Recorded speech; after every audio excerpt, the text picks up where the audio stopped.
Óleo de coco, será que eu posso cozinhar, tomar ele puro? Tomar colheradas de óleo de coco? E TCM, o que é isso? Eu posso incluir o TCM no meu café? Essas são algumas das perguntas que eu vi que vocês colocaram ontem no post sobre óleo de coco e eu decidi fazer esse conteúdo para vocês. Eu sou a nutricionista Sheila Pacheco e essa é uma sequência de lives que acontecem todos os dias às 7h59 da manhã, quando o Instagram me permite entrar às 7h59 da manhã, porque às vezes trava e eu não consigo entrar aqui na hora. Tava tentando alguns minutos aqui entrar online para falar com vocês. E se você está assistindo esse vídeo gravado, eu convido a entrar online, porque você pode perguntar, participar e tirar a sua dúvida aí ao vivo, tá bem? Muito bom dia, pessoas bem nutridas. Espero que esteja tudo bem com vocês. E vamos falar aí hoje, como eu disse, sobre o óleo de coco e TCM, alguns segredos, né? Sobre esses suplementos, alimento, né? O óleo de coco é um alimento, mas também é utilizado como suplemento. E por isso que eu vou explicar o que é TCM, porque eu sei que algumas pessoas nunca ouviram falar, não conhecem esse suplemento. Então eu vou abordar hoje esses dois assuntos. E eu também sei que muitas pessoas sabem já dos benefícios do óleo de coco, sabem das propriedades, do quanto é precioso, valioso para a nossa vida, principalmente por a gente ter essa fruta aqui no nosso país, né? Claro que não é tão fácil para todos, né, ter acesso ao óleo de coco dependendo de onde mora, mas para a grande maioria é fácil acesso sim. É importante, é a parte inicial, assim, para ficar muito bem clara, que as gorduras, elas precisam fazer parte da nossa rotina, da nossa vida, tá? A gente precisa da gordura com papel, claro, aqui eu falo para vocês sobre síndrome fúngica, mas para o funcionamento do nosso corpo, para a questão de liberação hormonal, da gente se sentir bem, da gente ter vigor, da gente ter energia, beleza da pele, do cabelo, da questão das vitaminas, da vitamina A, D e K, a gente precisa de gordura. Então, a gordura, ela não serve só como um papel antifúngico, antimicrobiano, que é o foco principal aqui do vídeo, mas também serve para outras coisas. Então, quando a gente pensa num alimento como o coco, ele é um alimento extremamente completo, porque a gente pode utilizar praticamente tudo do coco, né? Então, a gente utiliza água, utiliza a polpa. Então, o coco é feita a farinha. Então, tem várias propriedades ali que a gente pode utilizar aí dessa fruta. Então, a gente tem que valorizar isso, tá? E não tem que ficar com medo de consumir uma fruta que pode trazer tantos benefícios aí para nossa vida, tá? Então, esse é o primeiro ponto. A questão da gordura saturada... Bom dia, Moura. Bom dia, Si. A questão da gordura saturada, que é uma outra questão que eu vejo que vocês perguntam bastante, se pode consumir, se precisa ter medo de consumir o coco por ter bastante gordura. O que a gente tem que enxergar como cenário na nossa alimentação é o que a gente consome todos os dias. Então, todos os dias que eu digo ao longo do dia. Ao longo do dia, o que você consome de fontes de gordura? Então, essa percepção que precisa ser feita. Então, as fontes de gordura que você decide inserir na sua rotina é o que vai determinar se você está comendo muito ou pouca gordura, tá? Qual o tipo de gordura que você vem ingerindo. De um modo geral, gente, eu nunca atendi uma pessoa que falou assim para mim, Sheila, eu estou com esteatose hepática, que é gordura no fígado, porque eu consumi muito coco ou porque consumi muito abacate. Sheila, eu ganhei peso porque eu comi muito coco. Nunca escutei esse relato, tá, gente? Isso é muito raro comigo, pelo menos aí nos meus 11 anos de profissão. Aliás, hoje é dia 17? Hoje é dia 17, hoje eu completo 11 anos de formada, inclusive. Nesses meus 11 anos de atuação como nutricionista, eu nunca escutei esse relato aí de alguém que ficou doente porque consumiu óleo de coco ou água de coco demais. Porque... claro que tudo que é demais, em excesso, vai causar algum problema para a saúde, mas dificilmente o nosso corpo ele permite que você consuma muito desses alimentos. Agora, alimentos ultraprocessados é mais fácil a gente desligar ali a chavinha e consumir e não conseguir parar, tá? Então, a gordura saturada, ela sim faz mal se você consumir em excesso, mas o coco, o TCM, quando utilizado da forma correta, aí dentro da prescrição da terapia nutricional para síndrome fúngica, ajuda muito, tá? Agora vamos começar a falar aí sobre essa questão dos fungos, como que pode ajudar aí o óleo de coco. O óleo de coco, gente, tem uma substância chamada ácido láurico, não sei se vocês já ouviram falar, vocês não precisam decorar esse nome, vocês só precisam saber que tem ali para entender o porquê que faz bem. Por que faz bem o óleo de coco e não eu colocar, por exemplo, o azeite como uma ação antimicrobiana? Exatamente por ter essa substância. Então, o azeite, ele tem o seu papel, tô só comparando aqui para ficar um pouco mais fácil de entender. O azeite tem um papel, tá? Ele é fonte de um outro tipo de ácido oleico que vai ter uma ação aí em uma outra ação anti-inflamatória, tá? Por uma outra parte do corpo, mas não tem esse papel antifúngico igual o óleo de coco tem. Então, é exatamente por conta dessa substância. Então, quando a gente inclui na nossa rotina, seja na cocção, que é cozinhar, seja em hábitos, que é passar no corpo, na boca, na região íntima, a gente está contribuindo para entregar essa substância para o nosso corpo, que dificilmente a gente consegue incluir normalmente numa alimentação tradicional. Então, por exemplo, se você come muito fora, se você come em restaurantes, você não vai ter contato com esse alimento, você não vai ter contato com esse nutriente. Agora, você sabendo que isso te faz bem, que isso faz bem para a sua saúde, você tendo isso em casa, você consegue ali na sua rotina, ou de manhã ou à noite, quando você come dentro de casa, ou se você já faz as refeições em casa, fica mais fácil de você dar essa porção aí de ácido láurico para o seu corpo, tá bem? Então, isso é a gente pensar no alimento como nutrição. É o entender o que ele tem de poderoso, o que aquilo tem de poderoso, além de prazeroso, porque é um prazer imenso comer um coco, não sei vocês, mas eu acho maravilhoso. Então, além de ser um alimento prazeroso, eu entendo o benefício que ele me traz e isso é nutrir o corpo com aquilo que eu preciso. E aí, eu colocando isso, até anotei aqui algumas coisas, né, para não esquecer de falar para vocês, eu colocando isso na minha rotina, dentro de um tratamento antimicrobiano, vai me ajudar.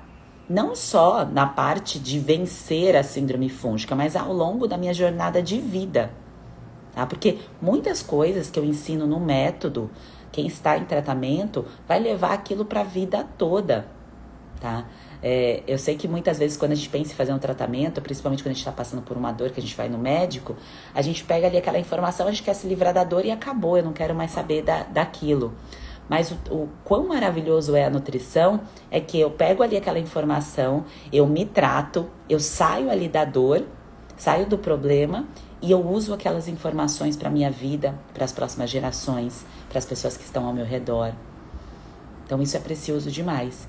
E o óleo de coco é um alimento que pode fazer parte aí da sua jornada de vida, por ter essa ação antimicrobiana, antiparasitária, antibacteriana, por ter essa função poderosa, que não é uma novidade, tá, gente? Isso é antigo, isso é muito antigo, tá? Só que a gente foi perdendo isso porque fomos incluindo óleos de outros tipos por uma questão aí do próprio mercado, pela própria questão da industrialização, o que era mais fácil para o crescimento aí do mercado. Digo em termos de vendas, tá, gente? Quando a gente pensa em óleo de soja, quando entrou a margarina, quando entrou canola, quando entrou milho, tudo isso não foi uma coisa não pensada, tá? Isso foi uma coisa pensada por uma indústria, por um lobby, que fez com que esses alimentos fizessem parte aí, principalmente aí quem é da geração anos 80, né, anos 90, fizesse parte da nossa mesa, com o sentido de fazer uma substituição aí de outros alimentos que estavam nos trazendo saúde, e foi substituída aí por doença, né? Se a gente for parar para pensar bem friamente, é claro que o tema não é esse, mas bem friamente é isso. Então a gente tirou alimentos bons, com propriedades boas, inserimos aí margarina, outras coisas no lugar que foram nos adoecendo. Quem não tinha uma embalagem de margarina em casa, Eu, pelo menos, eu lembro da minha infância claramente, todas as casas que eu ia de amigas na minha casa tinha esse tipo de gordura. E aí eu vejo algumas pessoas com medo de consumir um óleo de coco que é algo natural, que é algo que tem muitos artigos falando sobre o óleo de coco, dos seus benefícios, da qualidade, exatamente porque foi ocasionado aí um terrorismo em cima das gorduras, por conta de uma indústria que iria se beneficiar com isso, tá? Então é importante a gente saber aí filtrar as informações, principalmente quando a gente recebe de fontes duvidosas, de fontes ali que têm interesse que a gente acredite mais em uma coisa para que isso seja vendido em maior proporção e assim por diante, tá? Obrigada, Mari. Então, o óleo de coco, gente, se você quiser incluir na sua rotina, quem está em tratamento da síndrome fúngica, lembre-se sempre que um alimento isolado, ele não vai corrigir tudo, ele não vai resolver tudo, mas um conjunto de ações dentro ali do passo a passo é isso que vai trazer para você aquilo que você busca, que é não ter mais síndrome fúngica. Então, independente do que está acontecendo aí com você, se é na vagina, se é na pele, se é no cabelo, o incômodo que está acontecendo, isso você consegue sim se libertar, mas com um conjunto de ações. E o óleo de coco é uma das ações e que você pode utilizar para cozinhar, tá? Em pequenas quantidades, claro, você não vai colocar em grandes quantidades. Tem refeições que você nem precisa colocar gordura para fazer. É bom, inclusive, você investir numa boa panela para isso, tá? E para quem tem dificuldade de ir ao banheiro ou para quem quer melhorar a cognição, por exemplo, eu tô aqui conversando com vocês e quero melhorar minha linha de raciocínio, o óleo de coco tem esse poder e aí entra o papel do TCM. Sheila, mas o que é TCM agora? O que você vai falar? TCM, ele é extraído do óleo de coco, tá? Então, quando a gente pensa em óleo de coco, o ácido caprílico, ele fica em maior concentração no TCM, nesse outro alimento.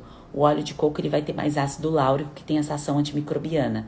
E aí, quando eu penso em energia rápida para eu pensar, para eu falar, para nutrir o meu cérebro, é esse outro ácido, que aí vem no TCM. Ah, então eu preciso comprar duas coisas diferentes? Não necessariamente, você pode utilizar o óleo de coco, mas se você está com a intenção de melhorar aí a sua cognição, seu nível de energia, vale a pena sim investir no TCM se o foco é só esse, tá? Agora, se o foco tem o papel antimicrobiano é importante para você, você está no tratamento da síndrome fúngica, o óleo de coco vai te trazer esse benefício também, tá? Aí o ácido caprílico vai estar em menor proporção, tá? Que é isso que diferencia óleo de coco e TCM quando você encontra isso em prateleira, tá? Isso tem muito em produtos de lojas de suplementos.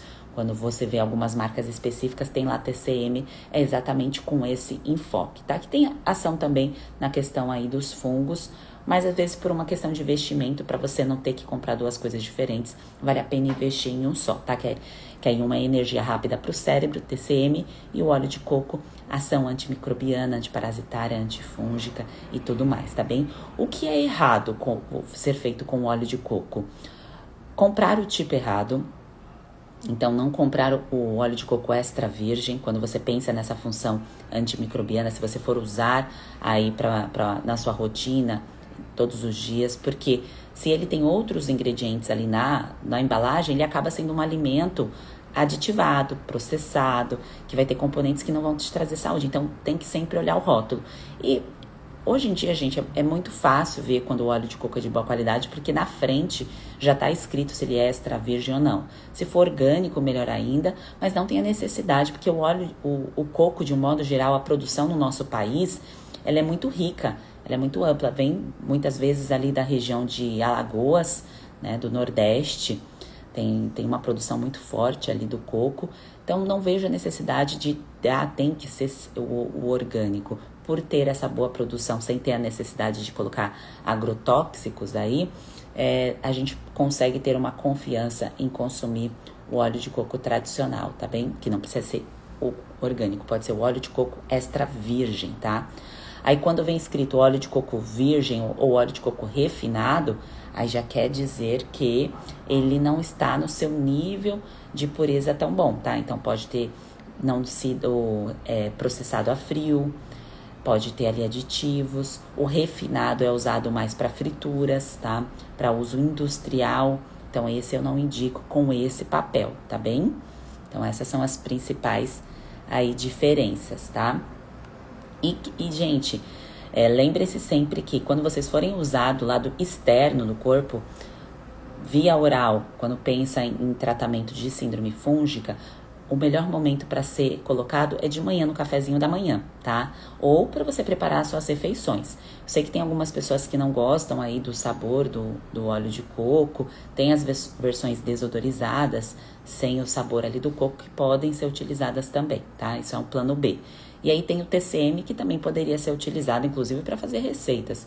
Mas é caro, né? Aí o investimento vai ser um pouco mais alto. Então, isso eu já adianto. E também, o que não é certo é você colocar em grandes proporções, colocar em grandes volumes e não concentrar e não observar, na verdade, as outras gorduras que já tem na sua alimentação. Então, você precisa olhar todo o cenário das fontes de gordura que você está ingerindo ao longo do dia, porque senão você começa a ganhar peso e você não sabe por que você está ganhando peso, sendo que você está consumindo algo que é saudável, tá? Esse é um outro ponto. O alimento saudável, ele também pode te levar a ganhar peso, mas é claro que, como eu disse aqui no começo, eu nunca vi alguém que relatou para mim nos meus 11 anos aí de profissão que chegou ao sobrepeso, que está desconfortável com a sua composição aí de gordura no corpo, porque consumiu coco, ou óleo de coco, ou água de coco demais, tá? Isso nunca me aconteceu, tá? Então, isso é muito, muito raro. Quando eu falo para vocês olharem a quantidade de gordura, é olhar dos alimentos mais processados, industrializados, ou receitas. Então, de repente, você vai comer fora e você não sabe como que foi feita aquela receita. Tá? É uma torta, é um quiche, alguma coisa assim. Gente, ali vai um monte de ingrediente, né? Então, aí você já sabe que ali vai ter um pool de gorduras e que provavelmente não são gorduras saudáveis. Às vezes, um biscoitinho inofensivo, por exemplo, aqui no Rio de Janeiro, tô aqui no Rio de Janeiro, vai vender ali o biscoitinho Globo na praia. Aquele biscoitinho Globo tem gordura. Então, apesar de ser carboidrato, ele tem gordura ali também. Então, o que faz a pessoa, muitas vezes, perder a saúde em relação ao tipo de gordura que está sendo consumida, não é a inserção ali do óleo de coco na ação ali antimicrobiana que a pessoa colocou de manhã para ajudar o intestino, porque ajuda muito a questão de lubrificação do bolo fecal. É não conseguir identificar a gordura oculta presente em outras escolhas. Tá? Em outras preparações, em outras receitinhas. Então, é isso que precisa ser analisado e ficar de olho. E voltando para o lado externo, que eu ia falar, o lado de fora, tá? Depois eu vou responder as dúvidas de vocês, tá? Só vou fechar aqui essa conclusão. Quando você vai usar o óleo de coco na pele, quando a gente pensa em nutrição, tá, gente? A pele é o maior órgão do nosso corpo. Então, se você usa para hidratação, tá, da sua pele, isso é maravilhoso. Você pode misturar um pouquinho num creme aí de boa qualidade, um creme que não seja hipoalergênico, que não seja aquele creme cheio de aditivos, tá? Então, isso ajuda também. E também na questão vaginal, né? Por ter essa ação antimicrobiana, é um ótimo lubrificante. Claro que você vai utilizar quando não tiver a presença aí do preservativo para não ter problema de romper, tá? Mas aí você pode usar para lubrificar a sua vagina, mesmo sem ter relação, para uma questão aí natural de proteção dela. E também você pode fazer bolinhas, usar forminhas de silicone e fazer bolinhas e congelar, deixar na geladeira para quando a pessoa está aí no quadro de vencer a síndrome fúngica, sente esse incômodo no crescimento fúngico, você pode inserir essas bolinhas aí para dar uma resfriada, uma aliviada ali na região, tá? Então, tem inúmeras propriedades. Claro que pode usar para estética, aqui, cabelo, né? Outras partes, mas essa aí não é muito o meu campo, né? Mas pensando em nutrição, pele, hidratação da pele eu utilizo. A questão vulvovaginal também acho maravilhoso, tá? Para mim é o melhor lubrificante aí que tem, essas coisas que vende em farmácia, é over, tá, gente? Então, usa óleo de coco, tá? Melhor coisa que tem, tá bem? E sobre como tomar, tem algumas pessoas que perguntam, né? Ah, mas como que eu tomo? Sabe essa moda que vocês devem ter presenciado de colocar o óleo de coco no café? Você já deve ter visto, ou se nunca viu isso, foi muito por conta dessa questão aí do TCM, de ter sido aí abordado e resgatado essa informação aí do ácido caprílico, de ser inserido no cafezinho ali de manhã. E muitas pessoas começaram a utilizar o óleo de coco no café, para aromatizar inclusive o café, para dar um gostinho.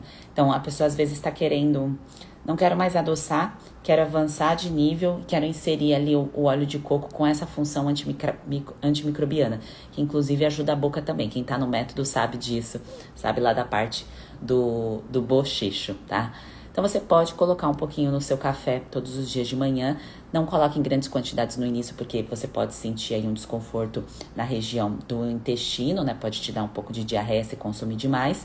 E quem está precisando, como eu disse, cuidar aí dos intestinos, ajudar na produção do bolo fecal, lubrificar essas fezes, o óleo de coco de manhã ajuda, tá? Como eu disse, é difícil você consumir ácido láurico, esse tipo de gordura, ao longo do dia, se você não utiliza o óleo de coco, tá? É difícil você consumir de outras frentes. Então, se você tem em casa e mantém essa rotina, você começa a incluir isso na sua dieta. Porque, gente, dieta é exatamente isso. Dieta é o que eu incluo na minha rotina, dia após dia, não necessariamente repetidamente, tá? Todo santo dia, mas que faz parte da minha rotina. Então, 3, 4 vezes por semana eu consumo isso. Então, isso é uma dieta cíclica, que é uma fase aí de evolução após a terapia nutricional.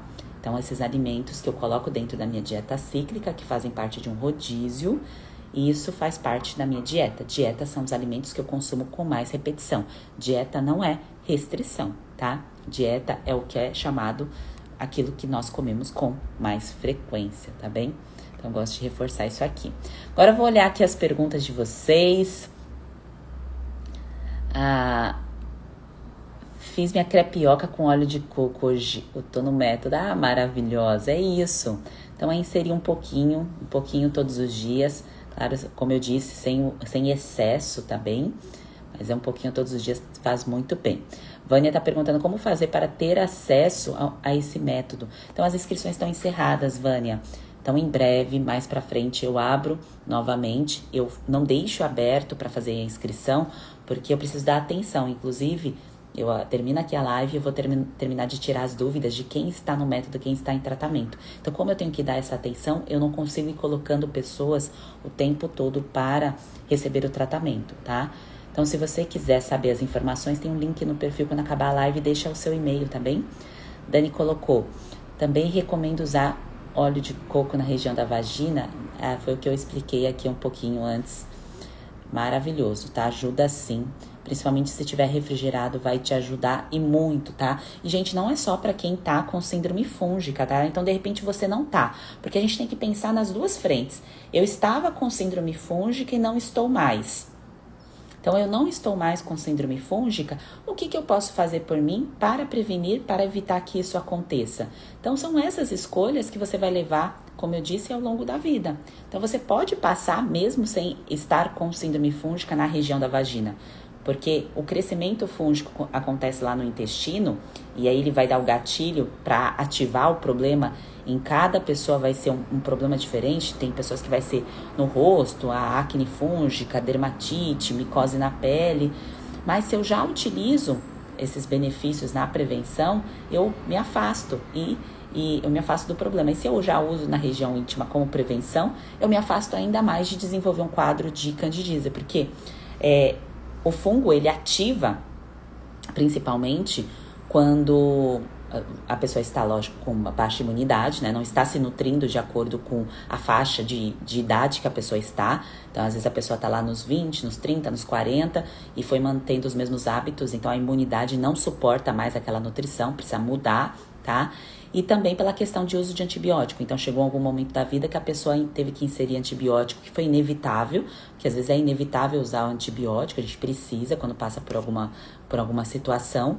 E aí, a introdução desse antibiótico fez o gatilho aí para ativar o supercrescimento do fungo. Então, utilizando aí o óleo de coco, tá? Então, passando na região íntima, passando no corpo, inserindo aí na alimentação, você consegue, sim, tratar e prevenir, tá bem? Tratar para quem precisa e prevenir para quem já venceu, tá bem? Que essa é a meta, tá? Bom dia, Estela. Bom dia, Rafael. A, a Marília tá perguntando se pode ser o sem sabor. Pode sim, tá bem? Pode ser o sem sabor. É, lógico que passa por um processo.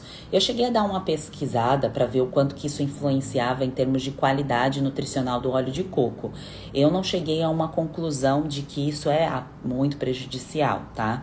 Se eu souber mais informações disso, eu vou soltar um post, eu falo para vocês. Mas até o momento não vejo problema em você usar a opção desodorizada, porque tem até outros suplementos, tá, gente? Por exemplo, quando a gente pensa em óleo de alho, em óleo de um ômega 3, o óleo de peixe, tem as versões desodorizadas. Então isso é algo natural da indústria e me parece que não tem interferência aí na qualidade, tá? Podem ficar tranquilas. Ai, que bom! A Fê colocou aqui que está evoluindo demais no método. Fico bem feliz em saber. Fernanda perguntou, quanto é bom consumir por dia? Então, não tem uma dosagem exata, tá? Para cada pessoa ou por quilo de peso. Não tem essa informação. Então, é uma questão muito de balanço, pensando... Primeiro, se você tá com o seu peso adequado, você não tem que se preocupar com o peso, você consumindo aí de 1 a 3 colheres de sopa por dia, isso pensando em cozinhar também, tá, gente? Receita, porque às vezes vai fazer um bolinho, vai fazer uma receita, pode ser utilizado. Não tem problema nenhum. Agora, se a pessoa precisa perder gordura corporal, tá acima do peso, gordura na região abdominal, principalmente, que atrapalha aí o tratamento da síndrome fúngica, aí o ideal é abaixar, se for subir muita gordura, é abaixar um pouco a questão dos carboidratos, tá? Que isso eu vou ensinar no módulo futuro lá do método Manobras Nutricionais. Mas só para ficar claro aqui na live, sempre que eu penso em fonte de energia, então quais são os alimentos energéticos? Carboidrato e gordura. Então, se eu quero comer mais alimentos energéticos vindo da gordura, eu vou lá e diminuo um pouco o carboidrato daquela refeição. Eu posso pensar por refeição, tá, gente? Não precisa ser ao longo do dia. Então, abaixei um pouco daquela refeição porque eu quero comer mais gordura.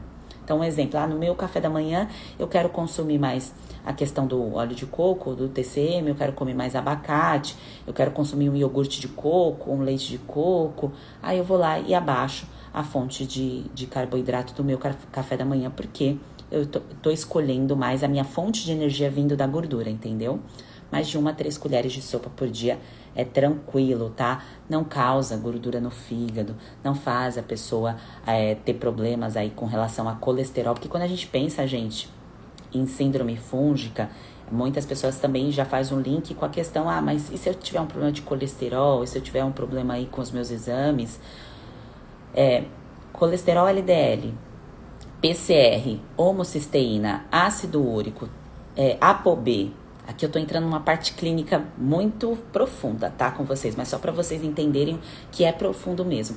Esses exames, isso dá alterado, pela minha experiência e por tudo que eu já vi na literatura, na maioria dos casos, é por alimento ultraprocessado, gente, tá?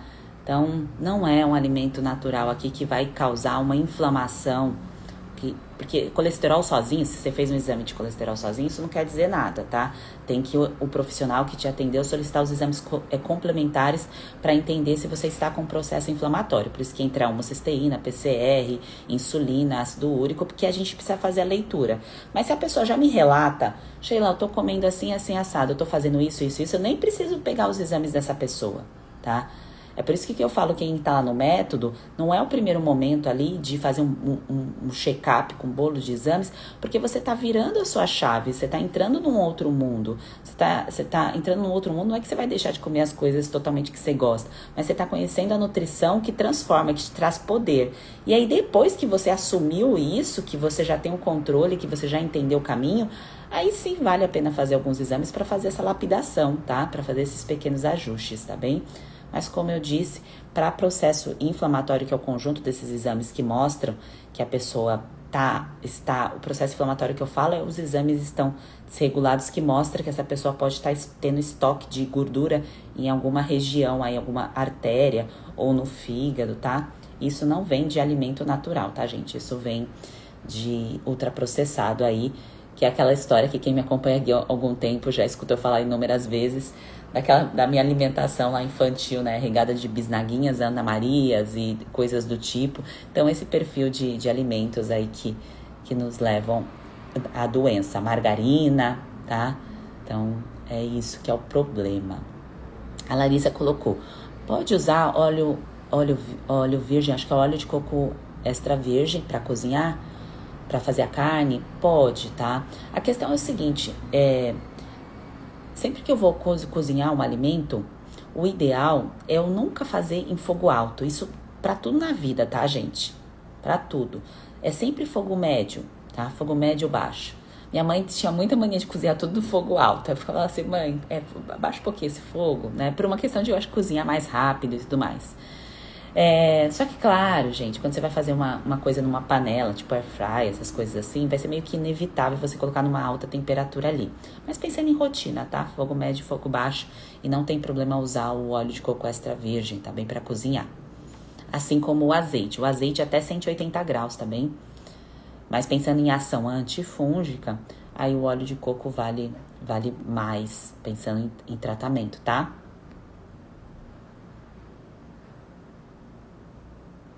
Deixa eu ver aqui. Só que aí se usa o refinado, acho que alguém colocou aqui, mas o refinado, o óleo de coco refinado, se você usa para cozinhar, ele aguenta altas temperaturas, tá? Ele aguenta mesmo, ele suporta mais que o óleo de coco extra virgem.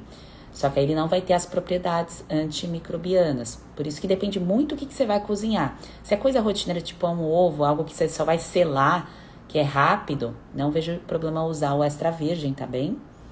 Agora, se é imersão, fritura mesmo, assim, aí não compensa não, porque você vai ter que deixar muito tempo e subir o fogo, tá?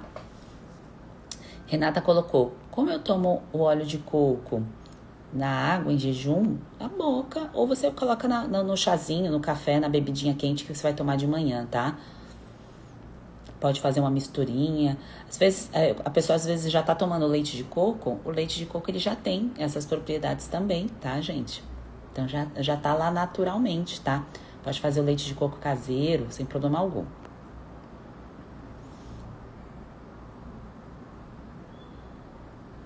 A Fernanda disse, eu acho que eu nunca vi um que não seja extra virgem. Ah, tem sim, viu, Fernanda? Eu até fiz um vídeo, eu tava em Florianópolis, tava morando lá, e aí eu cheguei no supermercado em Florianópolis e tinha bastante óleo de coco e tinha toda a categoria. Então, o extra virgem, o sem ser o refinado e o tradicional. É que depende da região, do estado do Brasil. Então, aí talvez no seu estado só tenha o extra virgem. Então, ótimo.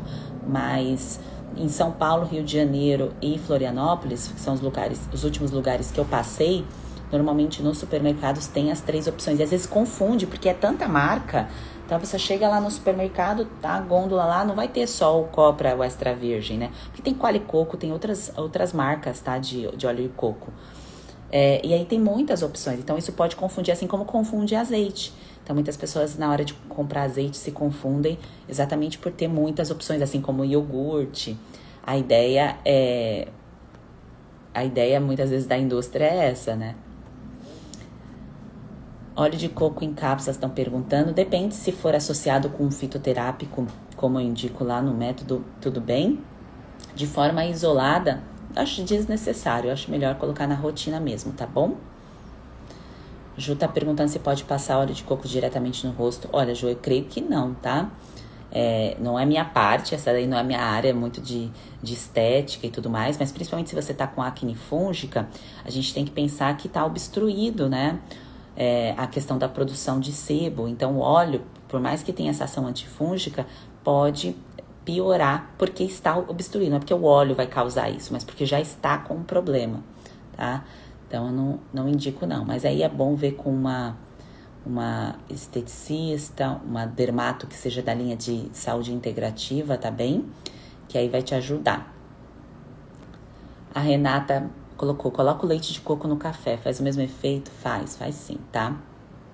É que o óleo de coco, ele é mais, sempre quando a gente pensa em concentração, quando eu extraio alguma coisa e eu concentro, então é diferente eu comer uma azeitona e eu consumir o azeite. Então o azeite, ele vai ter uma maior concentração do ácido oleico, que é ali a substância da propriedade da azeitona. Do coco é a mesma coisa. Quando eu tomo o leite de coco, eu vou ter os nutrientes também. Mas quando eu extraio através da gordura, eu vou ter ele mais concentrado.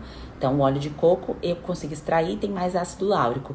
E aí, do óleo de coco, eu extraio o TCM, e aí eu vou ter mais ácido caprílico, que é a questão da cognição, da agilidade, que foi muito utilizado também, é muito utilizado, não sei como que estão esses estudos, tá, gente? Dessa parte, mas para doença de Alzheimer, demência, porque isso foi o meu estudo quando eu me formei, tá? Por isso que eu tô citando. Então, o meu TCC foi sobre Alzheimer.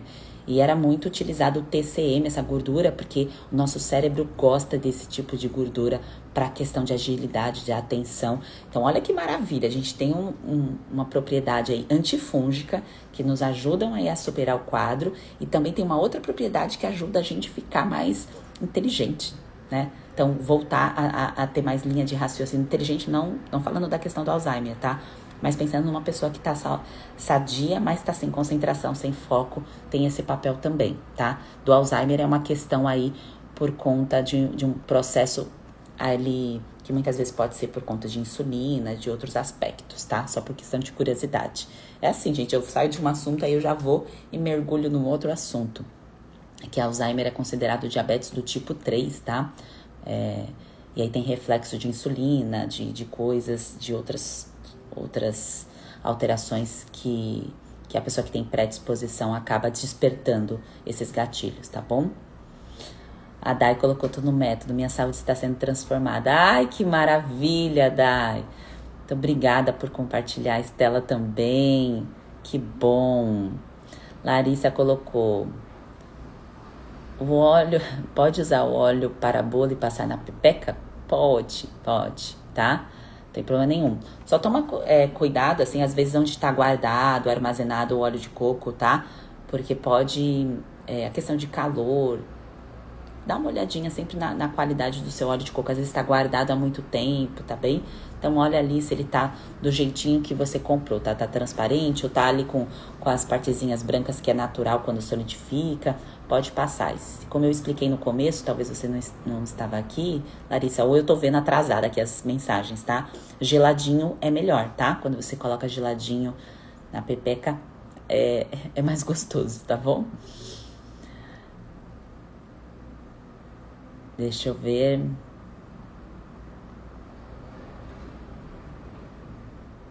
A Dani perguntou aqui.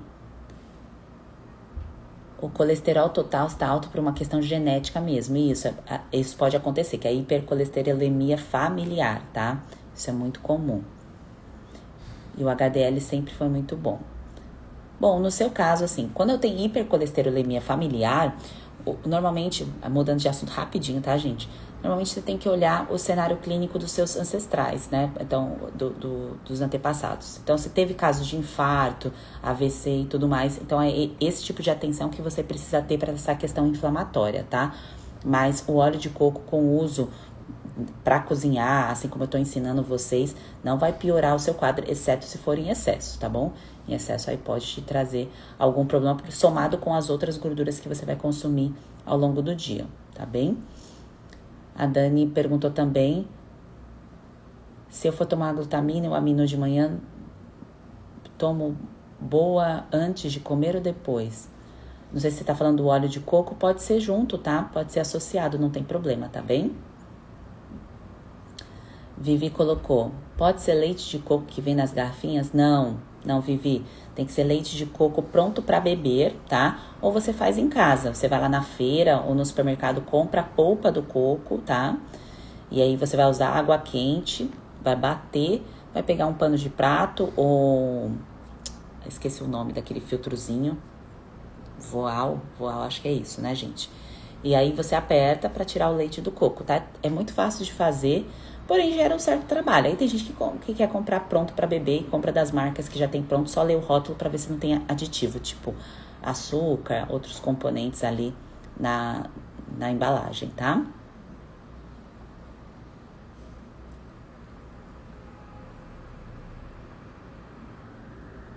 A Jussi colocou aqui, bom dia, pode diluir o óleo de orégano no óleo de coco? Olha, o óleo de orégano, eu sugiro que tome em cápsula, porque ele precisa ser diluído, tá? Se você compra uma marca que é muito concentrado e você toma isso puro, isso pode ter um efeito ruim pro teu corpo. Então, por isso que eu indico algumas marcas, quando a gente pensa em fitoterápicos, gente, tem que ter uma diluição num veículo. O que é o veículo? É aquilo que vai dentro da cápsula, tá? Pra gente tomar a quantidade certa. Então, de repente, compra ali em gotinhas e tudo mais, aí dilui na quantidade errada e pode te fazer mal. Então, eu não recomendo, tá bem? Tá? Por uma questão da sua segurança. Cibele maravilhosa, pode tomar água de coco sim, não tem problema nenhum. Dani tá perguntando sobre a questão de colesterol do ovo.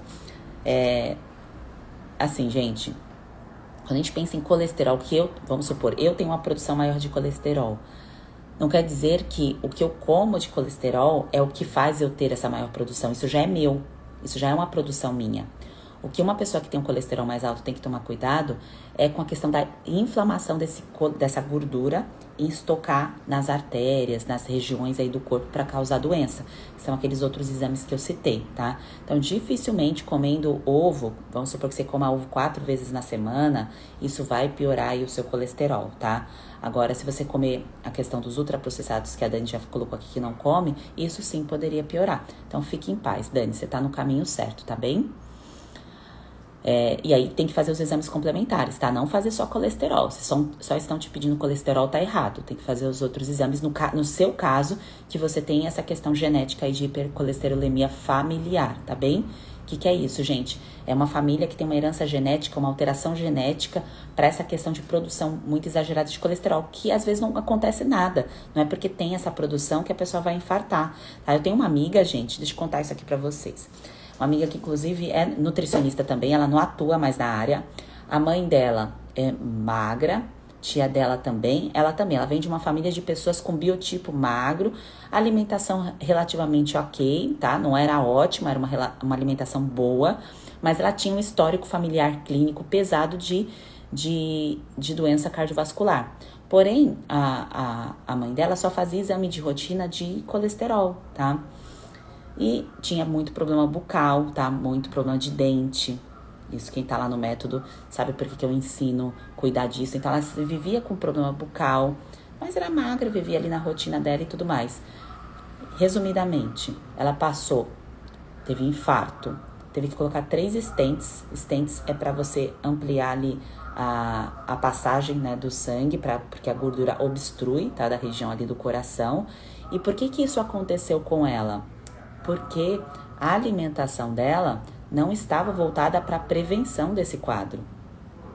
Então, por mais que você olhasse para ela e ela fizesse o exame dela de colesterol, estava ok, os outros exames de rotina que precisavam ter sido avaliados e a alimentação dela voltada para a nutrigenética, que era aquele problema de saúde que ela tinha, também não estava dando a devida atenção. E a saúde da boca, tá, gente? Saúde da boca não estava dando a devida atenção também. Então, o que eu quero resgatar aqui com vocês, é importante a gente aprender olhando para os nossos pais, olhando para os nossos avós, tá? O que aconteceram com eles. E aí aprender o que é melhor para a nossa nutrição, para o nosso DNA. Porque o seu é único, o meu é único. Que é a nossa herança que a gente teve aí dos nossos pais, tá? Então, metade pai, metade mãe. E a gente pega isso e utiliza a nutrição, a alimentação como proteção também, tá? Então, quando a gente pensa em síndrome fúngica, a síndrome fúngica, gente, pode fechar uma porta de uma doença muito mais grave, muito mais grave. Claro que aqui eu fico falando do crescimento fúngico e tudo mais, eu toquei nesse assunto aí do colesterol por conta do comentário da Dani, mas quando você trata que a síndrome fúngica, você está fechando uma porta ali, talvez pro teu futuro ser completamente diferente, tá? Para o seu futuro ser um outro futuro que talvez você nem conseguisse imaginar que você poderia viver uma vida assim, tá? Então, vai muito mais além. Então, a prevenção, o tratamento da síndrome fúngica te leva a uma prevenção maravilhosa de doenças muito mais graves. É claro que a gente não tem como saber como será o nosso futuro, mas o que estiver ao nosso alcance que a gente possa fazer para nos proteger, para prevenir, dentro do nosso alcance, a gente faz, não é mesmo? É assim que tem que ser, tá bem? Então, gente, espero que vocês tenham gostado dessa parte aí do óleo de coco. Então, óleo de coco pode te ajudar isoladamente, sozinho, não vai fazer, claro, ali o seu papel de eliminar a síndrome fúngica, mas dentro do tratamento, dentro do passo a passo, contribui sim, tem N propriedades, é relativamente barato, se a gente for comparar com tantas coisas caríssimas que tem aí, tá? Pra gente usar na pele, usar aí no cabelo, usar na região da vagina, homem também pode utilizar, na boca e também pode ser inserido aí na alimentação, tá? Óleo de coco não vai te fazer mal se você usar do jeito certo e a opção correta, tá bem? Espero que vocês tenham gostado e seguimos aí na sequência, explicando a síndrome fúngica todos os dias às 7h59 da manhã. E quem quiser se cadastrar para a lista VIP para o método, quando abrir as inscrições, eu aviso, tem um link no perfil, tá? É só clicar nesse link que você vai receber um e-mail meu, informações minhas, tá bem? Um grande beijo para vocês, ótimo dia!